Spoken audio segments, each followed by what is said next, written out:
Everyone. Today we are doing a poem by William Blake, who was a romantic poet, and the name of the poem is London. Let me read out the poem first and then I will explain to you. I wander through each chartered street near where the chartered Thames does flow, and marks in every face I meet, marks of weakness, marks of woe. In every cry of every man, in every infant's cry of fear, in every voice, in every band, the mind forged manacles I hear. How the chimney sweepers cry, every blackening church appalls, and the hapless soldier's sigh runs in blood down palace walls. But most through midnight streets I hear how the youthful harlot's curse blasts the newborn infant's tear and blights with plagues the marriage hearse.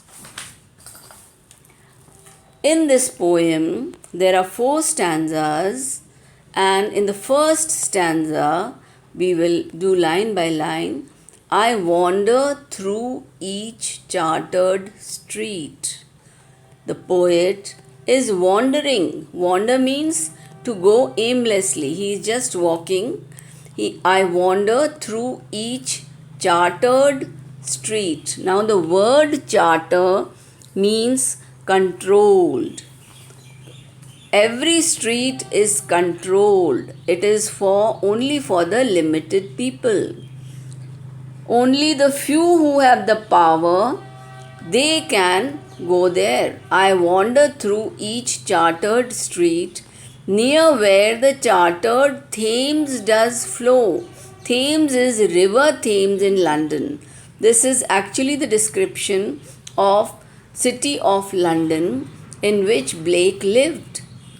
And the description does not seem to be very positive. We find that the citizens of this place are living in a very harsh condition. They are not given the freedom and liberty to live. So the very first lines and the repetition of the word chartered shows that the streets and even the rivers are controlled by the higher authorities.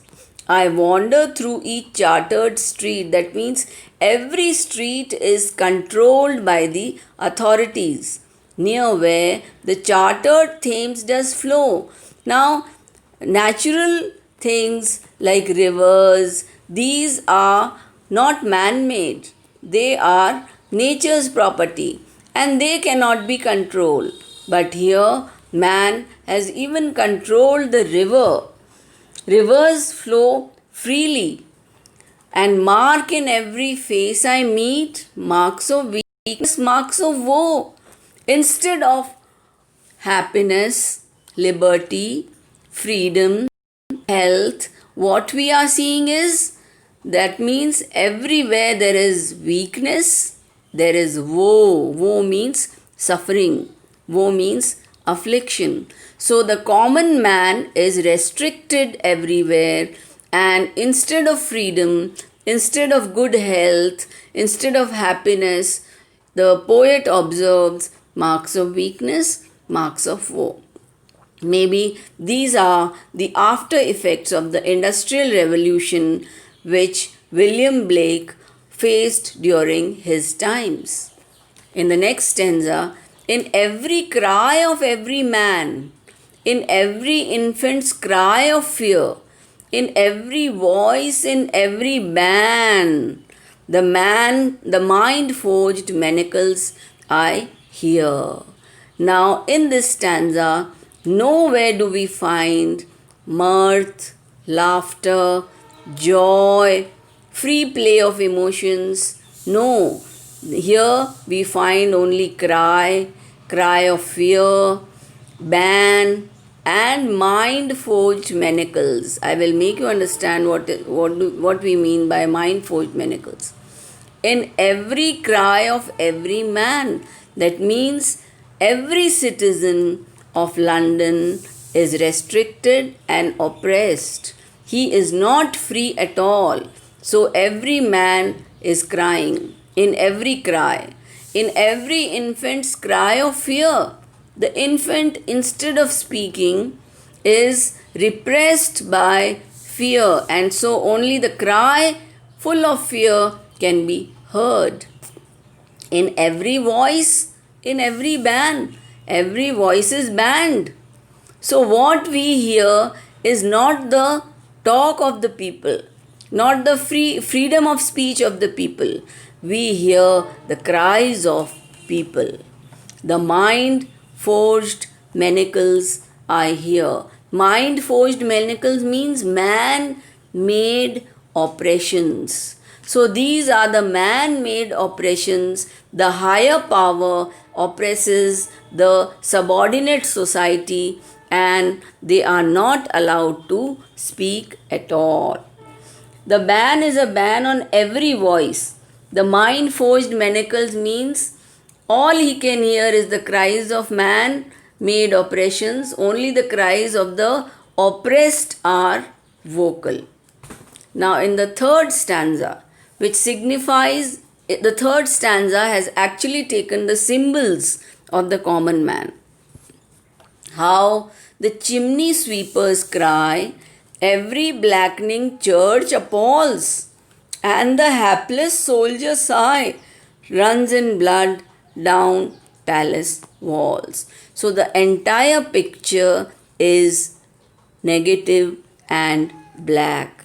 Here we have three people signifying symbols. They are the chimney sweepers, child laborers, then we have the hapless soldiers, that means the helpless soldiers, and the third image will come in the last stanza. So let me analyze the third stanza. How the chimney sweepers cry, every blackening church appalls. Appalls here means horrify or shock. So the cries of the chimney sweepers who are blackened by the soot. The children are blackened by the corruption of the church.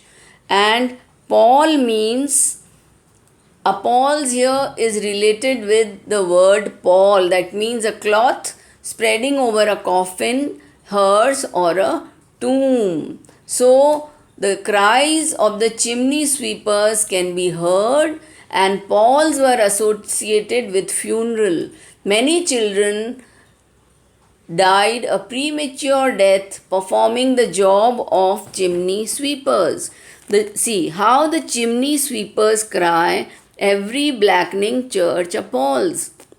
The chimney sweepers were sent in the churches to sweep the chimney of the churches, and they were blackened with the soot, and many a times their cries represent their untimely deaths because they had to climb up, and they were sent in the funeral coffins. Appalls here actually means horrifies, and palls means coffin. So here the chimney sweepers died an untimely death because they were children. And the hapless soldiers sigh. Why the soldiers are sighing? Because they are helpless and they are only because of the monarchs and the tyranny of the kings, they are pleasing only the kings, but their families are ruined and the soldiers are ruined. Runs in blood down palace walls. The palace walls are full of blood of these innocent soldiers. So here we have two images, the innocent soldier and the powerful kings and their palaces. Now, the last one is most pathetic.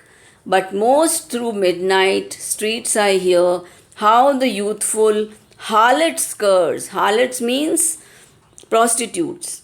Blast the newborn infant's tear and blights with plagues the marriage hearse. The most pitiable condition is that of the harlot or the prostitute. They have to take recourse to this industry because of their poverty. Now, what happens?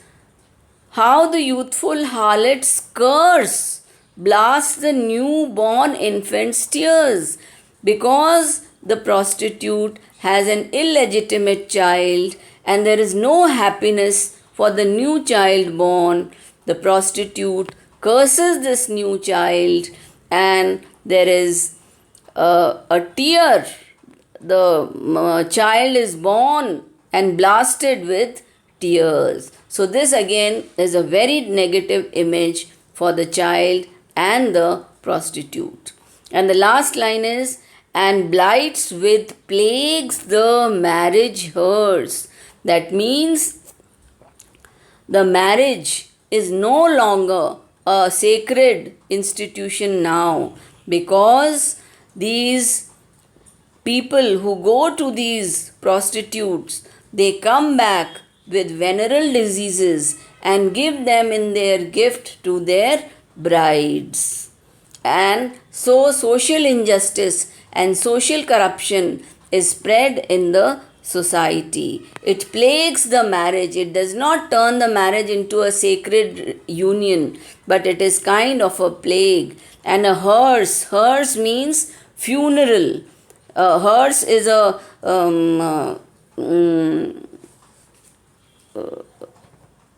sorry, I can't get the word. Hearse is actually a vehicle of horses taking the dead body of the person. So we come to see that London is actually a cry of the poet against the social injustice done to the people of his times. Now I will introduce William Blake, 1757 to 1827, London. The poem was written during the times of Industrial Revolution and showed his views of 18th century London. The poem reflects Blake's extreme disillusionment with the suffering he saw in London. Blake highlights the suffering and the downtrodden condition of the common man. Downtrodden means सत्ता में लोगों द्वारा दुर्व्यवहार या दमन करना. London is a poem by William Blake, a romantic poet. It was published in Songs of Experience in 1794. Blake lived in London, so writes of it as a resident rather than a visitor.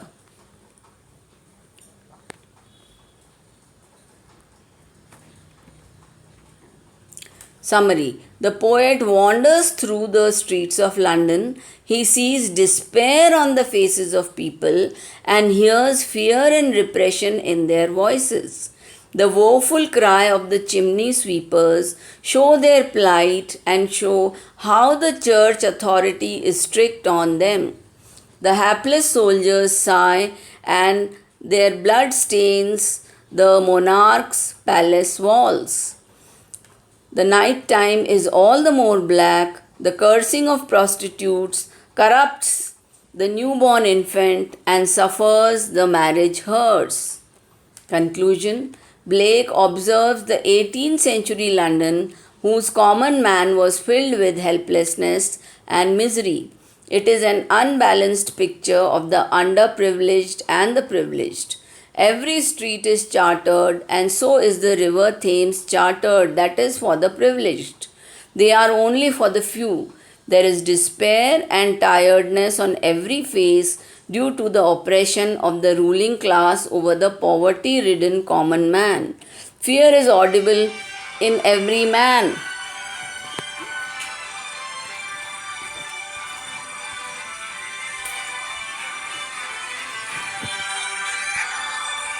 Every voice is banned, but what he hears is fear. There is a large disparity in the society where the chimney sweepers, the helpless soldiers, and the young harlots live in misery and sorrow.